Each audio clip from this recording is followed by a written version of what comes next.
સેવાદળના રાષ્ટ્રીય પ્રમુખ અને પ્રતિબદ્ધ કર્મશીલ માનનીય લાલજીભાઈ દેસાઈ, કોંગ્રેસ પક્ષના રાજકોટ શહેરના પ્રમુખ માનનીય અતુલભાઈ રાજાણી, સુરેશ બથવાર સાહેબ, ડૉક્ટર હેમાંગભાઈ, મંચ ઉપરના સૌ સાથીઓ, હિતેશભાઈ વોરા વગેરે સૌ મિત્રો, છેલ્લા 3 દિવસથી રાજકોટ અગ્નિકાંડના મામલે અમે રાજકોટ શહેરમાં છીએ. આ શહેરના કેટલાક પ્રબુદ્ધ નાગરિકોને મળ્યા, પત્રકાર મિત્રો સાથે વાત કરી, પીડિત પરિવારોને મળ્યા અને ટીઆરપી ગેમિંગ ઝોનની આ જે ઘટનાનું સ્થળ છે એની પણ મુલાકાત કરી. આ 3 દિવસની વિઝિટ દરમિયાન બહુ દુઃખ સાથે કહેવું પડે છે કે હજી સુધી જાણે તંત્રના પેટનું પૂરેપૂરું પાણી હલ્યું ના હોય એવી પરિસ્થિતિનું નિર્માણ થયું છે. ભારતના અને ગુજરાતના ઇતિહાસમાં બહુ રેર કહી શકાય એવી આ માનવ સર્જિત દુર્ઘટના, આ હત્યાકાંડ અને રાજ્યની સરકાર અને પોલીસમાંની જે ગંભીરતા હોવી જોઈએ એ ગંભીરતા હું જોતો નથી. ઘટના સ્થળની વિઝિટ દરમિયાન જે નાગરિકો મળ્યા, અમે જે રાજકોટના લોકોની મુલાકાત કરી અને ખાસ કરીને પીડિત પરિવારોની જે મુલાકાત કરી, બધાને જાણે ખાતરી હોય કે આ કિસ્સામાં પણ મોરબી અને તક્ષશિલા જેવા કિસ્સાઓની માફક અમને ન્યાય મળવાનો નથી. આ રાજ્યની સરકાર અને પોલીસ રાજકોટના અગ્નિકાંડના પીડિતોને કોઈ પણ સંજોગોમાં ન્યાય મળે હજી સુધી એવી ખાતરી કે ગેરંટી આપી શકતી નથી. પીડિત પરિવારોના આંસુ લૂછવાની વાત તો દૂર રહી, 156 ધારાસભ્યોમાંથી 99% ધારાસભ્યો, 26 મેમ્બર ઓફ પાર્લામેન્ટમાંથી મોટાભાગના member of parliament Bharatiya Janata પાર્ટીના, CR પાટીલ, રાજકોટના જ નાગરિક જે રાજ્યના મુખ્યમંત્રી રહી ચૂક્યા છે એવા વિજય રૂપાણી અને ગુજરાતના મુખ્યમંત્રી માનનીય ભૂપેન્દ્રભાઈ પટેલ પણ એકાદ બે સિવાય કોઈ જ મોટા ભાગના પીડિત પરિવારોને મળ્યા નથી અને મળવા માંગતા પણ નથી.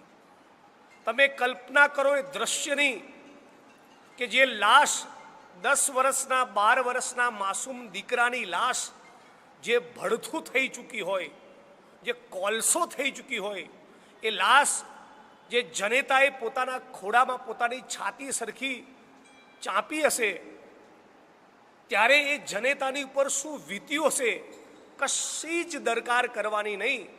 જાણે કોઈ સામાન્ય ઘટના બની હોય એ પ્રમાણે આ ભારતીય જનતા પાર્ટીના 26 સાંસદો, 156 MLA, CR પાટીલ, વિજય રૂપાણી, ભાનુબેન બાબરિયા, જાણે કોઈના પેટનું પાણી હલતું ના હોય એ પ્રમાણેનું વલણ છે. બેશરમી અને નિર્લજ્જતા તો એ છે કે ગરીબોના, વંચિતોના, આ પીડિતોના જેમણે પોતાના માસૂમ બચ્ચા ગુમાયા એના આંસુ લૂછવાની વાત તો દૂર રહી, કેટલાક ભાજપના નેતાઓ બેશરમીપૂર્વક અટ્ટહાસ્ય કરી રહ્યા છે, મીડિયાના કેમેરામેનોને ધક્કા મારી રહ્યા છે, મીડિયાના પ્રશ્નો પૂછવા બદલ એમને હડસેલી રહ્યા છે. આટલા બેશરમ તમે થઈ ચૂક્યા છો. સત્તાનો 156 સીટોનો આટલો ઘમંડ કે આ પીડિતોના તમને આંસુ દેખાતા નથી. અને રાજ્યના મુખ્યમંત્રીએ કોઈ સામાન્ય ઘટના હોય એમ એક ઉડતી મુલાકાત લીધી, પણ ઘટનામાં એમનું જે ઇન્વોલ્વમેન્ટ હોવું જોઈએ એક મુખ્યમંત્રી તરીકે કે સાચી ન્યાયી તપાસ થાય, સાચી ન્યાયી કોઈ પણ ચમરબંધીને નહીં છોડવામાં આવે એવી તપાસ થશે એવી ગેરંટી પીડિત પરિવારોને, એવી ખાતરી પીડિત પરિવારોને મળે એવું કોઈ જ વર્તન બહુ દુઃખ સાથે કહેવું પડે છે કે રાજ્યના મુખ્યમંત્રીનું પણ નથી. એક એવી SITનું ગઠન કર્યું છે, મારી વ્યક્તિગત કે સન્માનની મંચને કોઈ જ વ્યક્તિગત અધિકારી સામે વાંધો નથી, પણ તમે SITની અંદર એવા અધિકારીઓને લેવાના હોય જે અગાઉ રાજકોટમાં મોટા પદ ઉપર હતા અને એમની હાજરીમાં જ આ ટીઆરપી ગેમિંગ ઝોનની મંજૂરી આપવામાં આવી છે, જે તાલુકા પોલીસ સ્ટેશનમાં નિયમિત આ ટીઆરપી ગેમિંગ ઝોનમાંથી હપ્તા જતા હતા, એ જ અધિકારીઓને તમે આ તપાસ ટીમમાં લેવાના હોય. આઈપીએસ અધિકારીઓ જેમણે દારૂ અને જુગારના અડ્ડામાંથી કરોડોની કમાણી કરી હોય, એ જો મોરબી, બરોડા, તક્ષશિલા, લઠ્ઠાકાંડ કે રાજકોટના અગ્નિકાંડની તપાસ આ જ ભ્રષ્ટ અધિકારીઓ કરવાના હોય તો તમે કઈ રીતે ન્યાયની અપેક્ષા રાખો? આઈપીએસ અધિકારી સુભાષ ત્રિવેદી એ લઠ્ઠાકાંડની એસઆઈટીમાં પણ હતા. 22 વર્ષની દીકરી ઉપર એક ટ્રેનમાં ગેંગરેપ થયો, એની એસઆઈટીમાં પણ હતા, મોરબીની એસઆઈટીમાં પણ હતા અને રાજકોટના અગ્નિકાંડની પણ એસઆઈટીમાં છે. આ ચારેય એસઆઈટીમાંથી એક પણ વખત ન્યાય મળ્યો હોય પીડિતોને, તપાસ એના લોજિકલ એન્ડ, એના તાર્કિક અંજામ સુધી, એના આખરી અંજામ સુધી પહોંચી હોય અને નાની માછલી ઉપરાંત મોટા મગરમચ્છોને પકડ્યા હોય, એવો તક્ષશિલામાં, મોરબીમાં, લઠ્ઠાકાંડમાં, બરોડા કાંડમાં કે આ સુભાષ ત્રિવેદીએ જે એસઆઈટી મરાય એવી એક પણ એસઆઈટીએ આવો દાખલો બેસાડ્યો નથી. તો કયા સંજોગોમાં રાજકોટ અગ્નિકાંડના પીડિતો આ સુભાષ ત્રિવેદીના વડપણ હેઠળ બનેલી એસઆઈટી ઉપર ભરોસો મૂકે કઈ રીતે? એમની સામે જામનગરના એક કિસ્સામાં કસ્ટોડિયલ ટોર્ચરના અતિ ગંભીર આરોપ થયેલા છે અને નામદાર ગુજરાત હાઈકોર્ટના જસ્ટિસ અનંત દવે એવું કહેલું છે કે તમારી સામે સીબીઆઈ ઇન્કવાયરીનો ઓર્ડર કેમ નહીં કરવો? આ જ સુભાષ ત્રિવેદી સામે, આ જ સુભાષ ત્રિવેદીએ સુરત એરપોર્ટની મોક ડ્રીલમાં એક પોલીસ સબ ઇન્સ્પેક્ટર અથવા પોલીસ ઇન્સ્પેક્ટરના પેટમાં ગોળી ધરબી દીધેલી છે પોતાની રિવોલ્વરથી. જ્યારે પણ મોક ડ્રીલ થાય ત્યારે રિવોલ્વરમાં જીવતો કારતૂસ હોઈ શકે નહીં, એ પહેલા દિવસે નોકરીમાં ચડેલા લોકરક્ષકને પણ સમજાય. અને એ છતાં આ સુભાષ ત્રિવેદીની રિવોલ્વરમાંથી મોક ડ્રીલમાં એક પીએસઆઈ કે પીઆઈએસઆઈના પેટમાં ગોળી છૂટેલી છે. મોરબી કાંડની તપાસના એસઆઈટીના વડા પણ એ જ. અને આ મોરબીના પ્રકરણમાં 371 લોકોને સાક્ષી બનાવ્યા. આરોપીના 5 વકીલ. હવે આ 5 વકીલ આ 371 સાક્ષીઓ એની ઉલટ તપાસ કરે તો એ કેસ 15 થી 20 વર્ષ સુધી ચાલવાનો. એટલે મોરબી કાંડમાં પણ કઈ રીતે પિલ્લું વાળી દેવું એનું એક સરસ મજાનું આયોજન જાણે આ એસઆઈટીએ કર્યું હોય એ પ્રમાણેનો માહોલ સર્જાયો છે.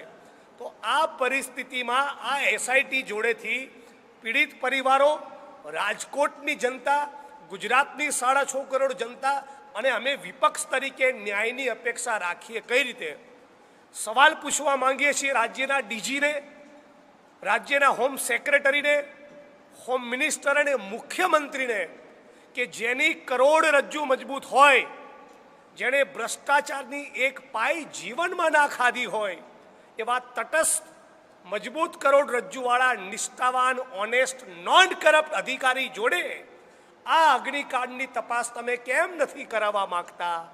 સાચા, પ્રમાણિક, નિષ્ઠાવાન, નોન કરપ્ટ લોકોની બનેલી એસઆઈટી હોય તો તમારા પેટમાં ક્યાં દુખે છે? તમે હજી કમલમ અને ગાંધીનગરના ઈશારે કોને બચાવવા માંગો છો? કાજળ કાળી અંધારી રાતમાં હજી અગ્નિકાંડમાં આ 30થી વધારે લોકો ભડતું થયા અને માંડ 2-4 કલાક નથી થયા અને ખબર નહીં કમલમના કે ગાંધીનગરના કોના ઈશારે તમે રાતોરાત જેસીબી ફેરવી તમામ પ્રકારના સંગીન ગંભીર પુરાવાનો નાશ કર્યો. સામાન્ય વકીલ અને પોલીસના કોન્સ્ટેબલને પણ સમજાય કે ક્રાઇમ સીન સાથે, ક્રાઇમની સાઇટ સાથે તમામ પુરાવા એફએસએલ ઇન્વેસ્ટિગેટિંગ એજન્સી એકત્રિત ના કરે ત્યાં સુધી કોઈ પણ પ્રકારની છેડખાની થઈ શકે નહીં. ક્રાઇમની સાઇટ ક્રાઇમનો સીન એ અતિ સંવેદનશીલ જગ્યા ગણાય તો રાજકોટના કલેક્ટર, રાજકોટના મ્યુનિસિપલ કમિશનરે પોતાની મરજીથી કે કમલમના કે ગાંધીનગરના કોઈના કહેવાથી કોનું આ સૂચન હતું કે અંધારી રાતે પોલીસ અને FSL પોતાનું કામ પૂર્ણ કરે એની પહેલા, પુરાવાઓ એકત્રિત કર્યા પહેલા આ ક્રાઇમ સીનને ટોટલી ખતમ કરી JCB ફેરવી બધું જ જમીન દોસ્ત કરી નાખ્યું. કેટલાક મિત્રોનું એવું એલિગેશન પણ છે રાત્રે જ્યારે JCB ફરતું હતું ત્યારે એની અડફેટમાં કેટલાક માનવ અંગો આવી રહ્યા હતા. આટલી બેશરમીપૂર્વક તમે વર્તન કર્યું છે. 72 લોકો રજિસ્ટરમાં એમની એન્ટ્રી થઈ છે. આ ઘટના સ્થળ પર વારંવાર ગેમિંગ ઝોનમાં જતા રાજકોટના નાગરિકો, આડોશ પડોશના લોકોને તમે પૂછો કે 30 લોકો હોય જ ના શકે.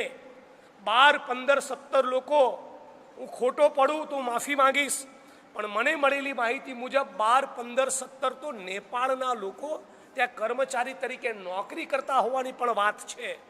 તો 30નો આંકડો પણ અમને પ્રથમ દર્શની રીતે સાચો જણાતો નથી. એટલે અનેક એંગલથી આટલી ભયંકર ઘટના બની હોય, પોતાના પરિવારનો સભ્ય પણ આરોપી બને તો એને ના છોડવો જોઈએ.